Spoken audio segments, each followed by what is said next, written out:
Hi all, ഒരു tasty salmon fish curry ഉണ്ടാക്കിയാലോ? അതിനായി ഓയിൽ ഹീറ്റാകുമ്പോൾ ഇൻഗ്രീഡിയൻസായ ginger garlic, onion, shallot, green chilli ഇവരെയെല്ലാം സ്റ്റിർ ഫ്രൈ ചെയ്യുക. Then coriander powder, turmeric powder ഇവയെല്ലാം ഇട്ട് നന്നായി മിക്സ് ചെയ്യുക. അതിനുശേഷം ഒരു ടൊമാറ്റോ ഞാനിതിലേക്ക് ആഡ് ചെയ്യുന്നുണ്ട്. ഇപ്പോഴാണ് ഞാൻ സാൾട്ട് ആഡ് ചെയ്യുന്നത്. ടൊമാറ്റോ ഏകദേശം കുക്കായി വരുമ്പോൾ നമുക്ക് അതിലേക്ക് കോക്കനട്ട് മിൽക്ക് ആഡ് ചെയ്യാം. ഇനി നമുക്ക് ഇത് നന്നായിട്ട് ബോയിൽ ചെയ്യാൻ വെയിറ്റ് ചെയ്യാം. ഞാൻ ഇതിലേക്ക് ചില്ലി പൗഡർ ആഡ് ചെയ്തിട്ടില്ല. കറി തിളച്ചു വന്നു.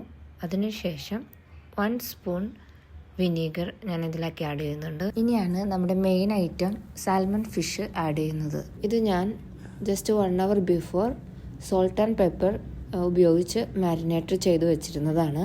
ഫിഷിന് ഒരുപാട് കുക്കിംഗ് ടൈം വേണ്ട. സോ ഒരു 10 മിനിറ്റ്സിനുള്ളിൽ നല്ല തിക്ക് കോക്കനട്ട് മിൽക്ക് ആഡ് ചെയ്തു.